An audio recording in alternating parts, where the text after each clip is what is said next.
ఈరోజు అమృత్ కేంద్ర ప్రభుత్వం యొక్క అమృత్ నిధులతోని సిరిసిల్ల మున్సిపల్ పనుల ప్రారంభోత్సవాన్ని ఈరోజు చేయడం జరిగింది. 1,32,00,000తోని పూర్తిగా ఈ కార్గిల్ చెరువు కట్ట యొక్క పునరుద్ధరణ, సుందరీకరణ, దాంతోపాటు దీంట్లో పెద్ద డ్రైన్ వాటర్ వస్తూ ఉన్నది. దాన్ని కూడా డ్రైనేజ్ వాటర్ రాకుండా దాన్ని కూడా బయట తరలించడానికి ప్రత్యేక డ్రైనేజ్ కూడా కట్టడానికి ప్రయత్నం చేస్తున్నాం. ఈ ప్రాంతాన్ని సుందరంగా తీర్చిదిద్దడం, దాని ద్వారా ఈ సిరిసిల్ల జిల్లా ప్రజలందరూ కూడా, సిరిసిల్ల మున్సిపాలిటీ కాకుండా సిరిసిల్ల జిల్లా ప్రజలందరూ కూడా కాలక్షేపం కోసము వీకెండ్స్ టైంలో వచ్చి వాళ్ళ కుటుంబ సమేతంగా వచ్చి వాళ్ళ బంధువులు ఎవరు వచ్చినా కూడా కాలక్షేపం కోసం ఈరోజు ఈ చెరువు కట్ట పునరుద్ధరణ కోసం అమృత్ నిధుల ద్వారా 1,30,00,000 ఖర్చు పెట్టి ఇప్పుడు ప్రారంభించడం జరిగింది. అలాంటి పనులు ప్రారంభమైనాయి. ఇన్ టైంలో కూడా పూర్తి చేయాలి, క్వాలిటీగా పనులు చేయాలని చెప్పి సంబంధిత అధికారులు కూడా కోరడం జరిగింది. ఎందుకంటే కేంద్రం అమృత్ నిధులు ఇచ్చింది. ఇవాళ ఈ ప్రాంతంలో అమృత్ టైం ప్రకారం ఖర్చు చేసే ప్రయత్నం చేస్తలేదు.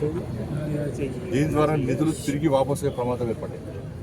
అందుకే ఇప్పుడు కాంట్రాక్టర్ గారిని పిలిచి చెప్పడం జరిగింది, ఇన్ టైం లోపల పనులు పూర్తి చేయాలి. వీళ్ళు ఏం చేస్తున్నారంటే తెలంగాణ మొత్తం ఒక్కలే గుర్తుపడతారు, ఏదో రాజకీయ నాయకులు పట్టుకుంటారు. అధికారంలో ఏ పార్టీ ఉంటే పార్టీ వాళ్ళ బంధువులకు దగ్గరలకు ఇచ్చుకుంటారు. తెలంగాణ మొత్తం ఒక్కరే కాంట్రాక్టర్ పడతారు. ఈడ ఇంత బొర పోస్తాడు, ఒకడ కంకర పోస్తాడు, ఒకడ ఇసుక పోస్తారు, ఒకడ స్టీల్ వేస్తాడు, బిల్లు ఎత్తుకుంటారు. పనులు అయితే అంటే ఎక్కడ పనులు ఒక్కరికే మొత్తం ఇస్తే ఇదే పరిస్థితి. ఇంకొన్ని రానియారు, వాళ్ళు టెండర్ ఇస్తారని బెదిరిస్తారు. కాబట్టి ఇటువంటి ఏం జరగకుండా ఇన్ టైం లోపల పనులు పూర్తి చేయాలని చెప్పి నేను కాంట్రాక్టర్ గారు కోరడం జరిగింది. మరి తప్పుడు హామీ ఇచ్చారు, ఇన్ టైం లోపల పార్టీ పనులు పూర్తి చేస్తామని. ఎందుకంటే అమృత్ 2 ఇది, అమృత్ 1 అయిపోయింది, అమృత్ 2. అమృత్ 1కి సంబంధించి దాదాపు 77,000 కోట్ల రూపాయలను అంచనా వేయడం జరిగింది. దానిలో 36,000 కోట్ల రూపాయలను కేటాయించడం జరిగింది. అమృత్ 1లో అయిపోయింది. అమృత్ 2కి సంబంధించి 3,00,000 కోట్ల రూపాయలను అంచనా వేయడం జరిగింది. 77,000 కోట్ల రూపాయలు కేటాయించడం జరిగింది. ఇవాళ తెలంగాణ రాష్ట్రానికి సంబంధించి అమృత్ 1 ద్వారా 1,650 కోట్ల రూపాయలు వచ్చినాయి. అమృత్ 2కి సంబంధించి 3,000 కోట్ల రూపాయలు వచ్చినాయి. ఇలా కరీంనగర్ పార్లమెంట్ సంబంధించి 480 కోట్ల రూపాయలు ఇలా కరీంనగర్ పార్లమెంట్కి వచ్చినాయి. వాళ్ళ సిరిసిల్లకే దాదాపు 105 కోట్ల రూపాయలు వచ్చినాయి, ఓన్లీ సిరిసిల్లకే. బట్ వీటి ద్వారా ఈ వాటర్ సప్లైకి సంబంధించి కానీ, పబ్లిక్ వాటర్ సౌకర్యం కల్పించడం కానీ, ఈ మురుగు నీటిని బయట తరలించడం, సివరేజ్ ప్లాంట్స్ పెట్టడం కానీ, వాటికి సంబంధించి కేంద్ర ప్రభుత్వం ఈ పథకాన్ని ప్రత్యేకంగా తీసుకొచ్చింది. గ్రామాల్లో జలజీవన్ మిషన్ కావాలి. మరి దానికి సంబంధించి ప్రభుత్వం ఇవాళ 1,000 కోట్ల రూపాయలు ఇవాళ అమృత్ పథకం ద్వారా ఇవాళ దీన్ని మనం ప్రయత్నం చేస్తున్నాం. దానిలో భాగంగానే వాళ్ళ సిరిసిల్లకు 105 కోట్ల రూపాయలు కేటాయించడం జరిగింది ఇలా. కాబట్టి రాబోయే రోజుల్లో కూడా మరి రిక్వెస్ట్ ఒకటే, అధికారులు కానీ ప్రభుత్వం కానీ ప్రోత్సహించాలి. కేంద్రం ఇచ్చే నిధులు దాని దుర్వినియోగం కాకుండా ఇంటర్లో పనులు పూర్తయ్యే విధంగా సహకరిస్తే ఇంకా ఎక్కువ నిధులు వచ్చే అవకాశం ఉంటుంది. ఒకసారి నిధులు కేటాయించాక ఆ నిధులు సరైన వాడుకోకుంటే నెక్స్ట్ వచ్చే నిధులు పెండింగ్ పడుతుంది. కాబట్టి తెలంగాణ రాష్ట్రం ఇంతో అంతో అభివృద్ధి చెందుతుందంటే అది కేంద్ర ప్రభుత్వ నిధులు మాత్రమే. ఇవాళ సిరిసిల్ల మున్సిపాలిటీకి ఇచ్చే ప్రతి పైసా కేంద్ర ప్రభుత్వం యొక్క నిధులు మాత్రమే. గతంలో కానీ ఇప్పుడు కానీ గ్రామాలకు నిధులు ఇస్తున్నామంటే అవి కేంద్ర ప్రభుత్వ నిధులు మాత్రమే. చెప్పాలి బీఆర్ఎస్ పార్టీ వల్ల, కాంగ్రెస్ పార్టీ వల్ల ఈ 2.5 సంవత్సరాల్లో సిరిసిల్ల మున్సిపాలిటీకి కాంగ్రెస్ పార్టీ ప్రభుత్వం ఏమిచ్చింది? గతంలో బీఆర్ఎస్ పార్టీ ఏమిచ్చింది? సిరిసిల్ల మున్సిపాలిటీని అభివృద్ధి చేస్తాం, మున్సిపాలిటీ గెలిపిమన్నారు. ఏమైంది? ఇవి నిధులు ఏవి? మన రాష్ట్ర ప్రభుత్వం ఇస్తలేదని కుంటి సాకులు చెప్పద్దు. రాష్ట్రంలో మీ ప్రభుత్వం లేదు, ఎన్నికల ప్రచారం సమయంలో మున్సిపల్ ఎన్నికలు జరిగినప్పుడు మీ ప్రభుత్వం లేదు కానీ మైకులు పెట్టి ఊకదమ్ముడు ఉపన్యాసం ఇచ్చారు. సిరిసిల్ల మున్సిపాలిటీ మాకు అప్పచెప్పండి, మేము నిధులు తీసుకొస్తామని చెప్పి అన్నారు. ఏమైనాయి? ఎస్, కరీంనగర్ కార్పొరేషన్ మేము గెలిచినాం, మేము గెలిచిన తర్వాత 840 కోట్ల రూపాయలు అర్బన్ ఛాలెంజ్ ఫండ్ కింద పట్టుకొచ్చినాం. యూడిఎఫ్ నిధులు 50 కోట్లు వస్తాయి, ఇంకా 50 కోట్లు వస్తే ఎక్స్ట్రా 30 కోట్లు పట్టుకొస్తున్నాం. స్మార్ట్ సిటీ సంబంధించి 70 కోట్ల రూపాయలు రిలీజ్ చేసినాం. మనము సిరిసిల్లలో యూడిఎఫ్ నిధులు కనీసం పనులు నడుస్తలేవు. ఇంత పనులే స్టార్ట్ కాదు. కరీంనగర్లో టెండర్లు అయిపోయినాయి. నేను ప్రారంభోత్సవాలు చేస్తున్నా. 18 కోట్ల రూపాయలు సిరిసిల్ల మున్సిపాలిటీకి వస్తే కనీసం వాటిని వాడుకునే దిశలో మున్సిపాలిటీ లేదు. మా కౌన్సిలర్ అడిగినా సమాధానం లేదు. కాంట్రాక్టర్స్ లేడా, ఉండి చేయించుకోవాలి పని, శ్రద్ధ ఉండాలి. కరీంనగర్లో యూఐడిఎఫ్ పనులు ఎందుకు ప్రారంభమైనాయి, ఇక్కడ ఎందుకు ప్రారంభమవుతలేవు? మా పనులు ప్రారంభమైనాయి కరీంనగర్లో, ప్లస్ ఇంకా 30 కోట్ల రూపాయలు అదనంగా ఇచ్చే ప్రయత్నం చేస్తున్నాం.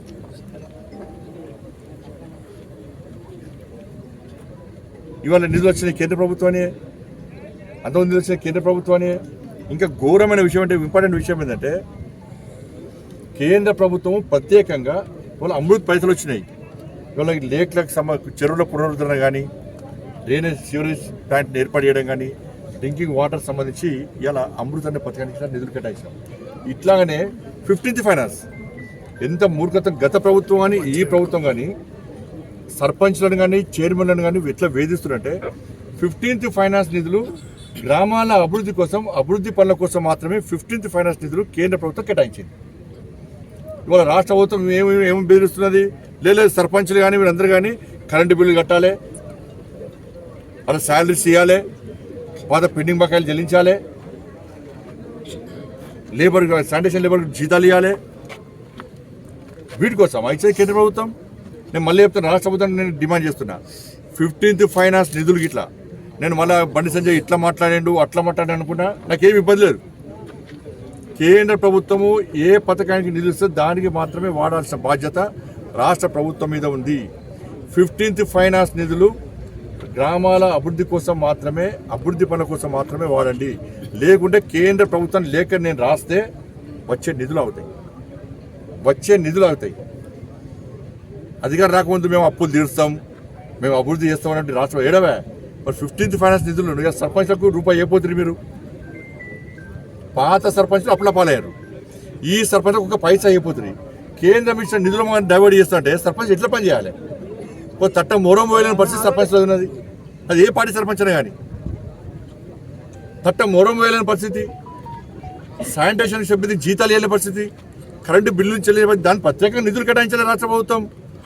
ఎంత బకాయి ఉంది గ్రామ పంచాయతీ కరెంటు బిల్లు, శానిటేషన్ లేబర్కు ఎంత బకాయిలు ఉన్నాయి, ప్రత్యేక నిధులు కేటాయించండి, బడ్జెట్ కేటాయించండి. అరే కేంద్ర ప్రభుత్వం అభివృద్ధి కోసం నిధులు ఇస్తే మీరు దాన్ని డైవర్ట్ చేసి మొత్తం హుకుం జారీ చేస్తున్నారు, రిటర్న్గా ఆదేశాలు ఇస్తున్నారు. ఇది నిబంధన విరుద్ధం. ఇది సర్పంచులు అయ్యో మొర మొత్తుకుంటున్నారు ఇవాళ. కానీ కేంద్ర ప్రభుత్వం ఏ పథకానికి నిలుస్తే దానికి మాత్రమే వాడాల్సిన బాధ్యత రాష్ట్ర ప్రభుత్వం ఉంది. లేకుంటే కేంద్రం నుంచి నిధులు ఆగే ప్రమాదం ఉంది. రివ్యూ జరుగుతుంది. గతంలో ప్రభుత్వం అన్ని తప్పుడు నివేదికలే, కేసీఆర్ ప్రభుత్వం అన్ని తప్పుడు నివేదికలే. డబుల్ బెడ్రూమ్లు ఎన్ని ఇచ్చారు? 2,40,000 డబుల్ బెడ్రూమ్ ఇచ్చిన తెలంగాణకు. కేసీఆర్ ప్రభుత్వంలో ఎన్ని ఇచ్చినట్టే 2.5 లక్షలు ఇచ్చేసాం సార్ అన్నారు. కేంద్ర ప్రభుత్వం పైసలు వాడుకున్నారు. మళ్ళీ నేను పోయి లేఖ రాసిన అంత ఫేక్ ఇదంతా. ఇది కేసీఆర్ ప్రభుత్వం మోసం చేస్తున్నది, డబుల్ బెడ్రూమ్ ఇక్కడ ఇస్తలేదు అని చెప్పి నేను కేంద్ర ప్రభుత్వం నుంచి మళ్ళీ లేఖ రాయించిన.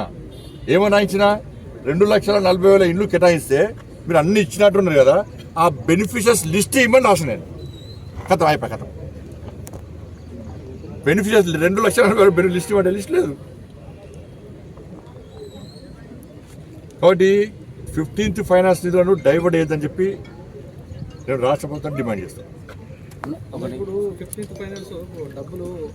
రిపోర్ట్ రానా? అదే మారుతున్నాను. ఆజమాయిషి హుకుం జారీ చేస్తున్నారు. అది కరెక్ట్ కాదని అంటున్నా. గతంలో కేసీఆర్ ప్రభుత్వం ఏం చేసింది? మొత్తం చెక్కులు ఆపుకున్నది.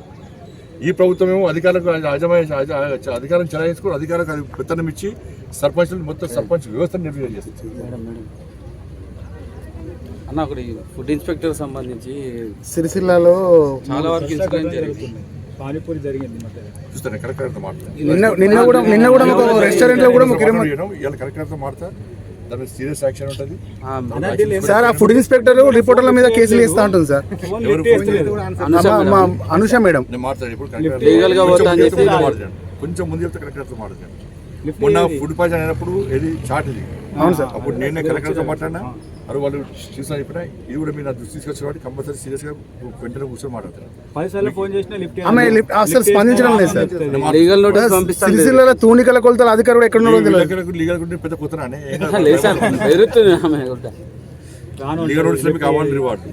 ధన్యవాదాలు. Thank you.